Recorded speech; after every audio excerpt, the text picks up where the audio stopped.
Topic है sources of energy. इससे पहले भी हम सोर्सेस ऑफ एनर्जी कई दिनों से पढ़ रहे हैं और उसमें हम लोगों ने बहुत सारे टॉपिक को डिस्कस कर चुके हैं। ओके, और उस टॉपिक में क्या क्या डिस्कस कर चुके हैं, फ्यूल्स क्या होता है, ये सब ऑलरेडी हम डिस्कस कर चुके हैं। तो आज जो हम लोगों का टॉपिक है, आज के टॉपिक से बता देते हैं। आज का हम लोगों का टॉपिक है thermal power plant, pollution caused by the fossil fuels. ये थर्मल पावर प्लांट से जो फ्यूल जो पॉल्यूशन क्रिएट होते हैं, उससे क्या क्या फैक्टर होता है, क्या क्या मतलब जैसे थर्मल पावर प्लांट में जो एयर पॉल्यूशन होता है और भी सारे जो पॉल्यूशन होते हैं वो किस किस टाइप का पॉल्यूशन क्रिएट होता है।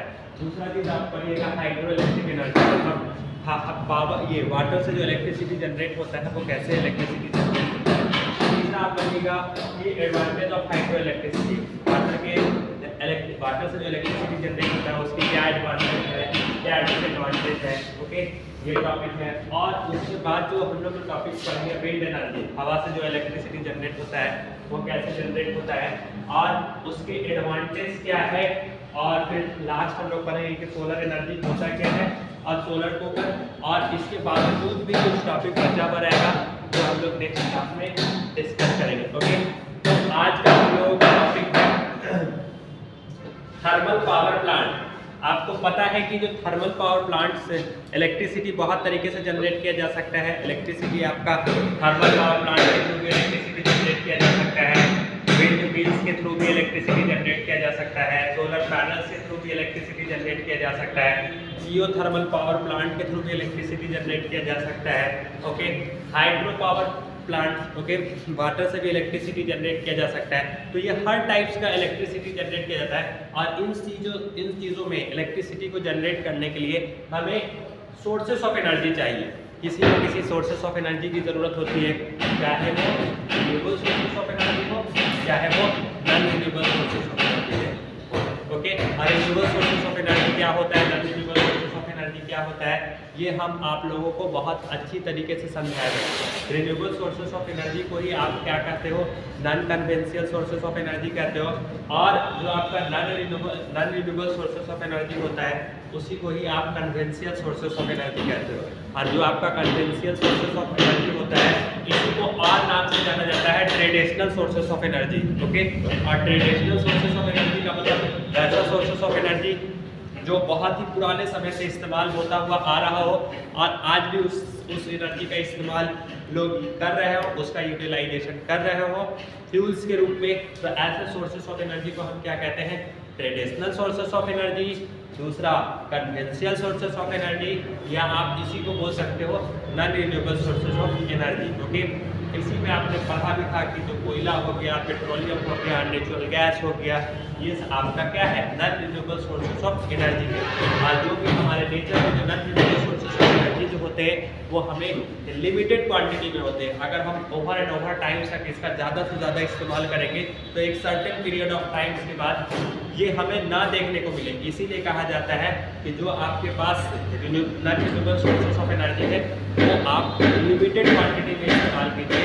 ज़्यादातर किस तरह के सोर्सेस ऑफ एनर्जी का इस्तेमाल कीजिए, renewable sources of energy. Okay, मतलब वैसा सोर्सेस ऑफ एनर्जी जो एक बार अगर ख़त्म हो गया तो उस तरह की एनर्जी का रिप्लेसमेंट, उस तरह की एनर्जी को हम दोबारा आसानी से रिकवर कर सके, आसानी से प्राप्त कर सके।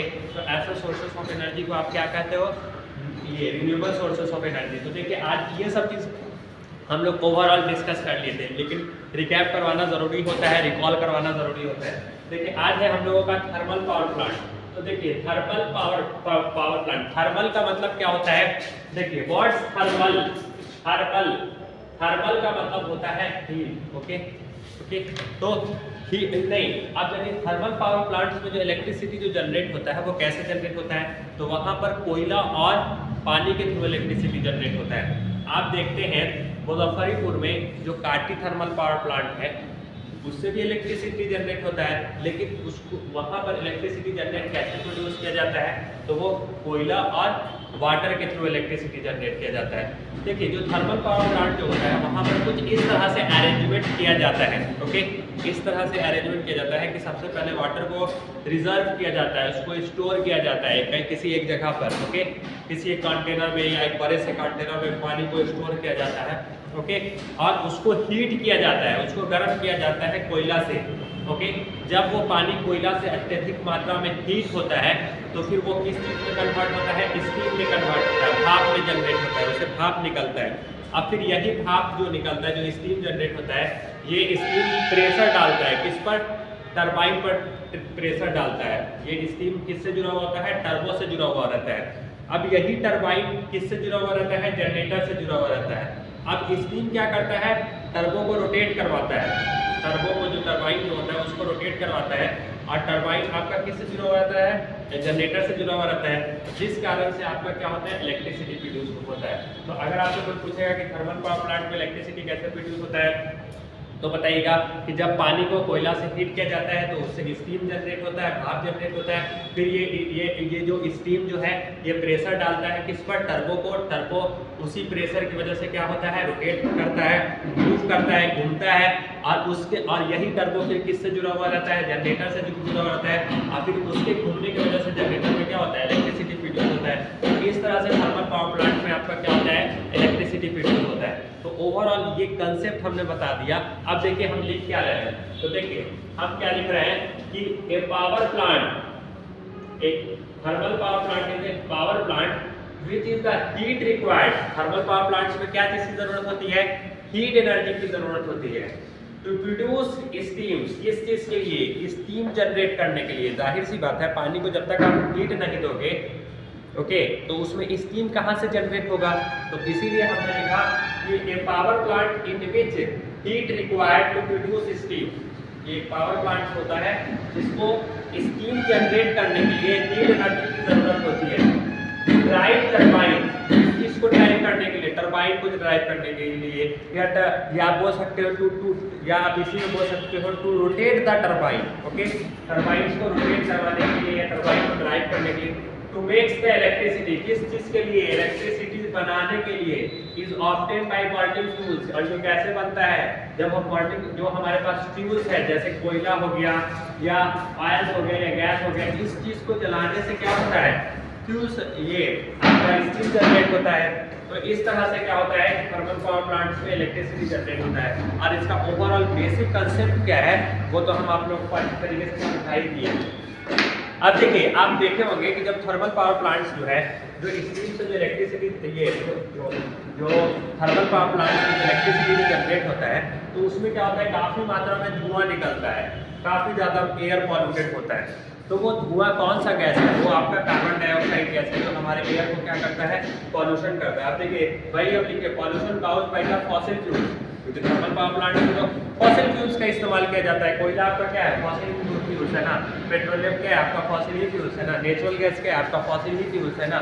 तो उसमें फॉसिल फ्यूल्स का इस्तेमाल किया जाता है, और उस फॉसिल फ्यूल्स के बर्निंग होने की वजह से क्या होता है, वो क्या हार्मफुल गैस प्रोड्यूस करता है। वो हार्मफुल जो धुआं होता है वो आपका कार्बन डाइऑक्साइड गैस होता है। और कार्बन डाइऑक्साइड गैस क्या है आपका, एसिड वाले गैस होता है ना।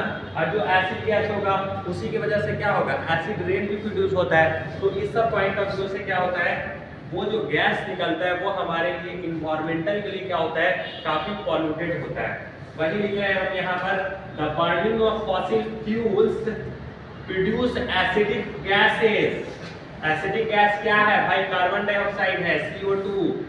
कार्बन एक नॉन मेटल है, उसके साथ ऑक्सीजन जुड़ा हुआ है, तो नॉन मेटल के ऑक्साइड क्या होते हैं, एसिडिक गैस होते हैं। Acidic gas such as sulphur dioxide, जैसे कि सल्फर डाइऑक्साइड। अच्छा देखिए, सल्फर डाइऑक्साइड जो है इसका फार्मूला क्या होता है, SO2। सल्फर एक नॉन मेटल है, ओके। सल्फर का एटॉमिक नंबर कितना होता है, 16 होता है, 2 8 6। हाँ, ये एक नॉन मेटल है, ओके। तो नॉन मेटल के ऑक्साइड जो होते हैं वो एसिडिक नेचर के होते हैं। तो ये एसिडिक नेचर हो गया, दूसरा नाइट्रोजन ऑक्साइड हो गया, ओके।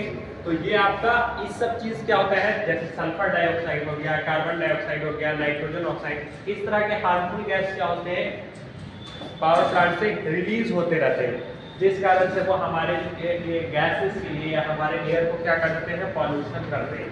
फिर देखिए हम क्या लिख रहे हैं, the burning of fossil fuels produce large amount of carbon dioxide.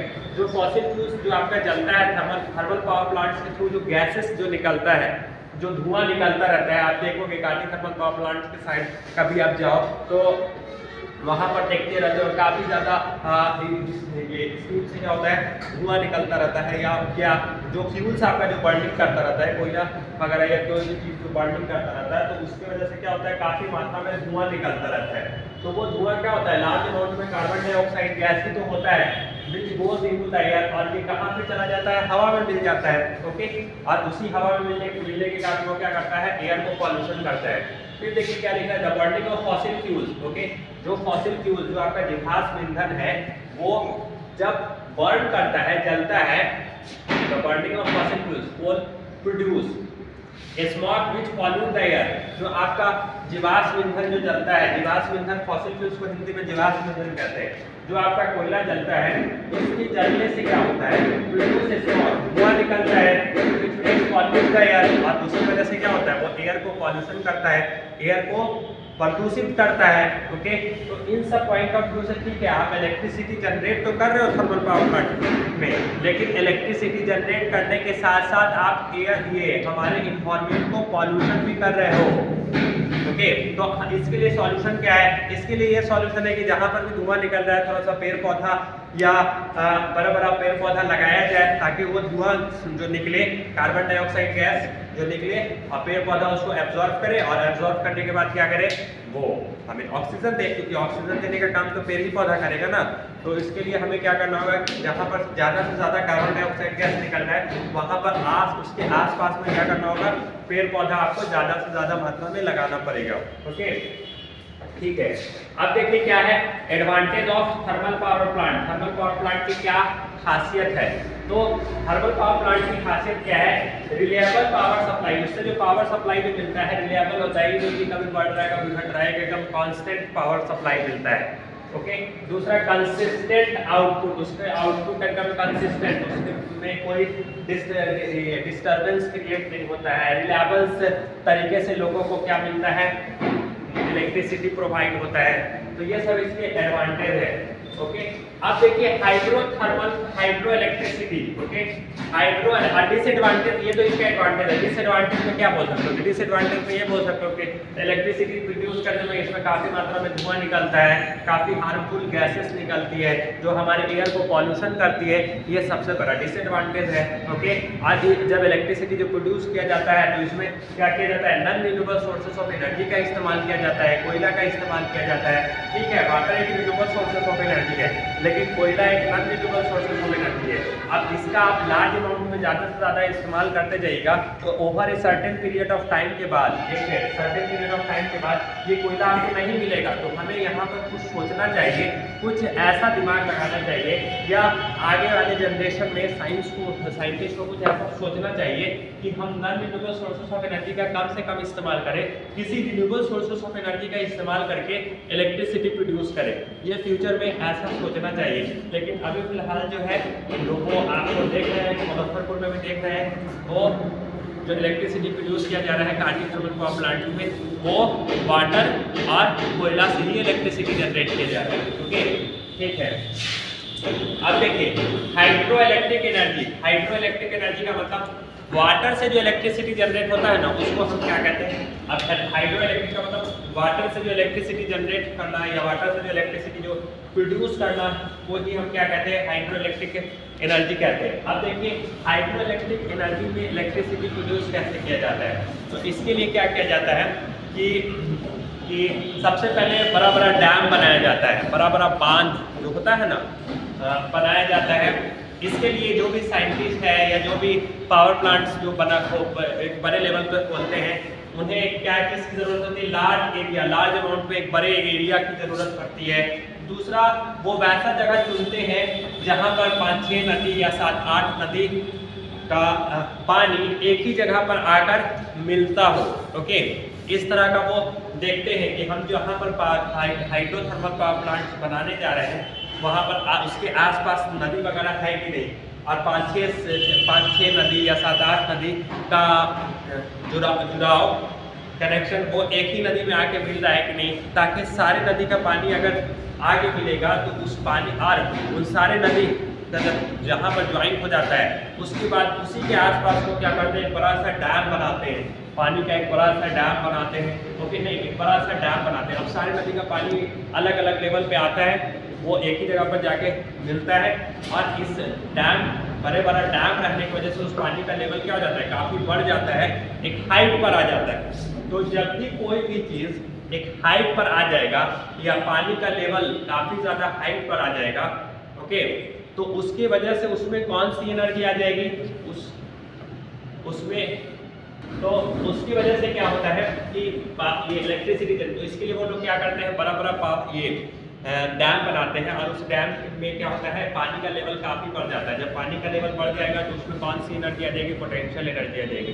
Potential energy किसको कहते हैं, mgn। जब किसी बॉडी में मास हो और उस पर ग्रेविटी लगता हो और उसमें कुछ ना कुछ हाइट हो, तो उसमें हम कहेंगे पोटेंशियल एनर्जी, दूसरा पोटेंशियल एनर्जी। लेकिन जब अब यही पानी जब एक हाइट से गिरता है, एक काफ़ी ज़्यादा हाइट से गिरता है, तो उसमें कौन सी एनर्जी आ जाती है, सॉरी का थोड़ा सा डिस्टर्बेंस प्रोड्यूस हो गया था, तो इसीलिए तो उसमें हमने बताया था कि जो हाइड्रोथर्मल पावर प्लांट होता है, तो उसमें ज़्यादा से ज़्यादा हाइट पानी का लेवल हो जाता है, तो उसमें क्या होता है, पोटेंशियल एनर्जी होता है। फिर वही पानी जब हाइट से नीचे की तरफ गिरता है तो वो पानी मूवमेंट में आ जाता है। अब जब पानी जब मूव करेगा तो उसमें कौन सी एनर्जी आ जाएगी, काइनेटिक एनर्जी आ जाएगी। काइनेटिक एनर्जी क्या होता है, जब कोई भी बॉडी मूवमेंट करता है या मोशन में होता है तो उसमें काइनेटिक एनर्जी आ जाता है। अब वही पानी जब हाइट से गिरता है तो नीचे में क्या लगा हुआ रहता है, टर्बो रहता है या टरबाइन रहता है। वो टरबाइन को क्या करता है, रोटेट करवाता है। फिर टरबाइन आपका किससे जुड़ा हुआ रहता है, टरबाइन आपका जनरेटर से जुड़ा हुआ रहता है। अब वही जनरेटर क्या करता है, आपका इलेक्ट्रिसिटी प्रोड्यूस करता है। तो इस तरह से हाइड्रोथर्मल पावर प्लांट्स में वाटर के थ्रू इलेक्ट्रिसिटी जनरेट किया जाता है। ओवरऑल आपको ये समझ में आ गया। देखिए हम वही चीज लिख रहे हैं, power plants that produces electricity. एक पावर प्लांट जो होता है इलेक्ट्रिसिटी प्रोड्यूस करता है बाय यूजिंग फ्लोइंग वाटर। जो पानी फ्लो करता है ना ऊपर से किसी हाइट से, तो रोटेट ए टरबाइन। वो क्या करता है, टरबाइन को रोटेट करता है, is called thermal power plant. उसी को हम लोग क्या कहते हैं, थर्मल पावर प्लांट। क्योंकि वो टरबाइन को रोटेट करवाएगा, और टरबाइन किससे जुड़ा हुआ रहता है, टरबाइन आपका जनरेटर से जुड़ा हुआ रहता है, और वो जनरेटर क्या कर देता है, इलेक्ट्रिसिटी आपका प्रोड्यूस कर देता है। Okay, advantage of hydro electricity. Hydro electricity के क्या एडवांटेज है, तो देखिए, does not produce any pollution. Water से जो आप इलेक्ट्रिसिटी प्रोड्यूस करते हैं उस प्रोड्यूशन में या उसके जनरेशन में कोई पॉल्यूशन क्रिएट नहीं होता है। दूसरा क्या है, flowing water is renewable sources of energy. जो पानी फ्लो कर रहा है वो रिन्यूएबल सोर्सेस ऑफ एनर्जी। अगर पानी खत्म भी हो जाएगा तो फिर दोबारा हम उसको रिकवर कर सकते हैं। Okay, which will never get exhausted. जो एग्जॉस्टेड नहीं हो सकता है, अगर खत्म हो गया तो उसको हम क्विकली रिप्लेस भी कर सकते हैं।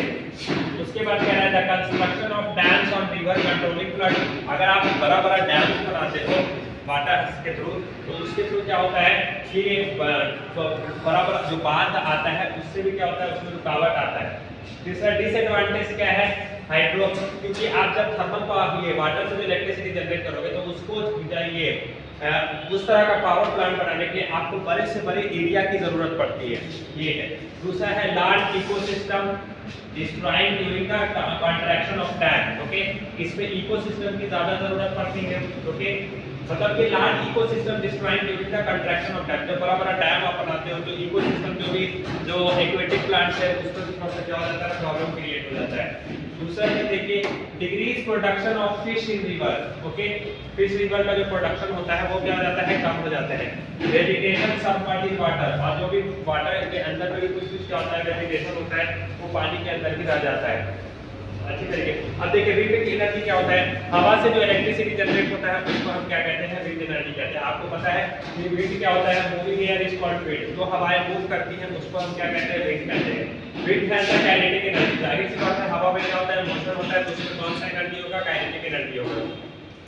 फिर क्या कह रहा है, the energy of the wind, the energy of the wind move rotation the windmills and both generate electricity। अब आप जानिए कि विंड एनर्जी से इलेक्ट्रिसिटी जनरेट कैसे होता है। तो जो बड़ा विंड मिल जो आप देखते हैं उसमें क्या होते हैं, बड़े प्लेट्स होते हैं। जब हवाएं तेज चलती है तो वो बड़े प्लेट्स को क्या करता है, रोटेट करवाता है, और उसके रोटेशन की वजह से क्या होता है तो उसके रोटेशन की वजह से क्या होता है, एनर्जी जनरेट होता है। और उस एनर्जी को का यूज यूटिलाइजेशन कहाँ पे किया जाता है, टरबाइन को रोटेट करवाने में किया जाता है। फिर वो टरबाइन किससे जुड़ा हुआ रहता है, जनरेटर से जुड़ा हुआ रहता है, और जनरेटर क्या कर देता है, आपका इलेक्ट्रिसिटी प्रोड्यूस कर देता है। तो इस तरह से आपको पता चला कि विंड मिल्स के थ्रू क्या होता है, इलेक्ट्रिसिटी जनरेट कैसे प्रोड्यूस होता है। ओके, फिर देखिए क्या है डिसएडवांटेज क्या है, नो कॉज पॉल्यूशन। इसमें क्या होता है कि हवा के जरिए जो इलेक्ट्रिसिटी प्रोड्यूस होता है उसमें कोई भी पॉल्यूशन क्रिएट नहीं होता है। दूसरा रिन्यूएबल सोर्सेस ऑफ एनर्जी।